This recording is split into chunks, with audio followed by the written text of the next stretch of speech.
desdobram muitas dúvidas, né? Então, qual é a renda limite ou a renda mínima? O que eu preciso apresentar? Vou ter carência?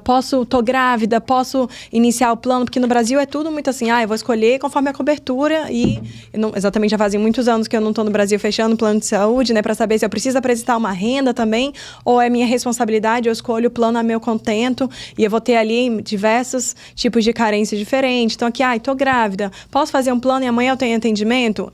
Já aconteceu comigo. Então, assim, você pergunta, até parafraseando o quadro do Dr. Guilherme no Instagram, é fato ou fake, né? Que o plano de saúde aqui, o seguro de saúde é realmente muito caro. A gente, nesse tempo aqui de conversa, já trouxe várias nuances, né? Desdobramentos, situações que você escolhe ali o plano.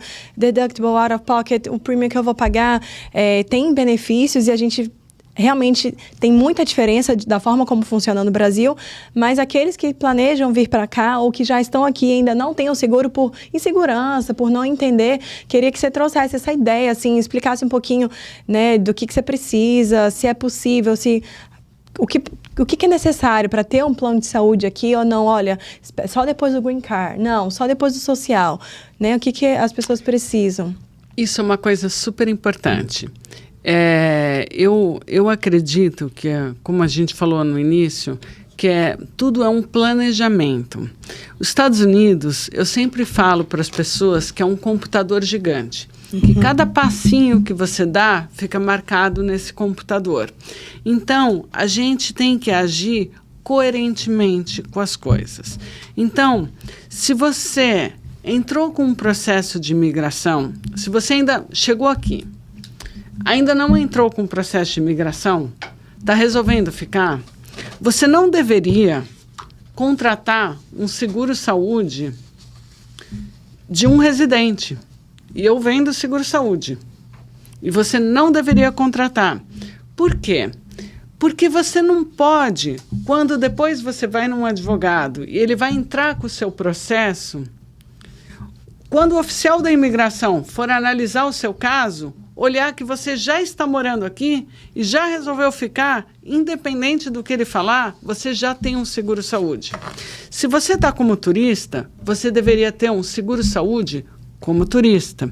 Se você está como estudante, você deveria ter um seguro-saúde de estudante. E se você entrou com um processo de imigração, você deveria perguntar para o seu advogado, porque eu não conheço o seu processo. Então, muitas vezes, um agente pega e fala assim, não tem problema nenhum. Na verdade, esse agente, quando ele preenche a sua aplicação do seguro-saúde, ele vai dentro de uma gavetinha do governo e coloca as suas informações. E fala que quem forneceu a informação foi você. O advogado, quando ele entra com o seu processo, ele vai em outra gavetinha no governo e coloca as suas informações. Sim. As informações têm que ser coerentes para que tudo dê certo. Todo mundo quer que você ganhe o seu processo, que você venha para cá, que você fique aqui. Mas, para isso, a gente não pode levantar discordância nas informações que nós estamos colocando a seu respeito. Por isso que a primeira coisa que eu acho que a gente tem que ter cuidado e que sempre eu falo para o cliente é que ele deveria, número 1, procurar o advogado dele e perguntar se naquele momento ele já pode entrar nesse seguro. Número 2, e eu sempre falo para as pessoas que essa é a pergunta $1 milhão. Ele tem que perguntar para o advogado dele quanto, mais ou menos, deveria ser a renda, porque você tem uma previsão de renda para o próximo ano. Só que o advogado, quando ele pega a pessoa, principalmente nesses vistos de habilidade especial, o que ele está? Tentando vender a pessoa para a imigração. Sim. De que a pessoa tem uma série de qualidades que seria interessantes de vir para o país. Se essa pessoa tem todas essas qualidades, depois chega algum agente para ela e fala assim, por que você não coloca que você faz a renda mínima de $13 mil? Isso é discrepante Sim. com a pessoa. Porque se a pessoa realmente tem boas habilidades, ela talvez teria uma condição bom salário, melhor de ter um bom salário. Então, se a gente procura dar todas essas informações de maneira coerente, isso facilita o caso. Muitas vezes, mais para frente, a pessoa acaba tendo uma negação ou tendo uma RFE em função de coisas discrepantes que ela vai fazendo no período da imigração dela aqui. E assim, né, hoje você tem até uma ideia de uma administração que não está pegando o seguro de saúde como um ponto de ficar batendo nele. Mas a gente tem uma experiência, por exemplo, anterior a isso, né, que foi a administração que terminou em 2020, que ela chegou a fazer um formulário, que era o I-944, que era a gente, né, nós advogados de imigração chamamos de Wealth Test. E lá nesse formulário, ele pedia para você juntar a prova da apólice do seu seguro de saúde. Porque eles queriam ver justamente qual seguro, o que você está usando, se você está usando algum tipo de benefício ou não. E muitos clientes chegam para mim e perguntam, Guilherme, eu posso usar o Obamacare? Eu posso usar? Eu sempre falo, olha, hoje sim, você pode usar o Obamacare, não é public charge, de forma nenhuma. Mas, toma muito cuidado, porque quando você vai usar o Obamacare, você vai declarar uma renda que você está prevendo para o próximo ano. Exato. E essa renda, ela não pode ser contraditória àquilo que você está protocolando. Então, o que acontece? Tem muita gente que está aqui como estudante. E estudante tem um benefício muito grande fiscal, que é, você não precisa declarar como residente fiscal durante os 5 primeiros anos que você está aqui como estudante. Aí beleza, a pessoa vai lá e declara o quê? Eu não preciso fazer de imposto de renda como residente fiscal, eu faço como não residente, eu vou declarar $5.000 de renda. E aí ela entra, inclusive, num Medicaid de tão baixo que tá a renda dela. Sim.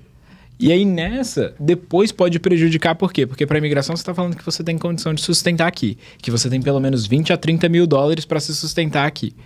Aí você está usando um benefício do Medicaid que é para quem ganha muito baixo, né?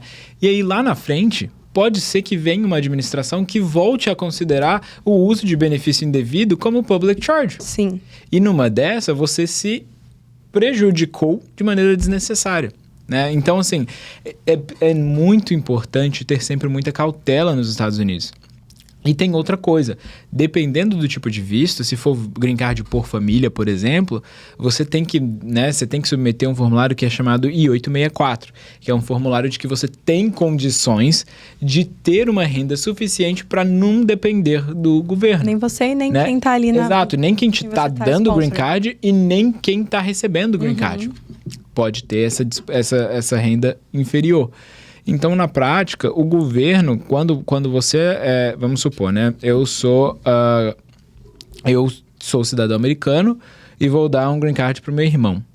Eu tenho que preencher o I-864 de maneira que eu declare que a minha renda é suficiente, inclusive para sustentar qualquer tipo de coisa que meu irmão precisar, acima da linha da pobreza dos Estados Unidos, 125%, né, da linha da pobreza dos Estados Unidos. Se o meu irmão usar um benefício público indevido, aquela minha assinatura naquele formulário, ela, inclusive está escrito isso, ela autoriza que a agência que deu esse benefício depois me processe para cobrar, para reaver o uso desse benefício, porque eu me coloquei como predisposição de custear qualquer custo do meu irmão. E isso não é public charge. Né? Isso é o fato de eu ter me declarado como sponsor do meu irmão. Compromisso ali, um contrato, né? É claro que não é o caso do Obamacare, porque o Obamacare é tax credit e o Obamacare vai até... A Mônica vai falar mais sobre isso, mas vai até uns $90 mil, não é? De renda anual. Você ainda tem algum tipo de benefício? Na verdade, na atual administração, ele aumentou bastante, mas tudo depende da renda e do número de integrantes na família. Então, existem casos de pessoas com mais de $100 mil, $150 mil e que ainda têm o benefício. Tudo depende porque tem tem 5 pessoas, 5 beneficiários. Então, isso tem uma alteração.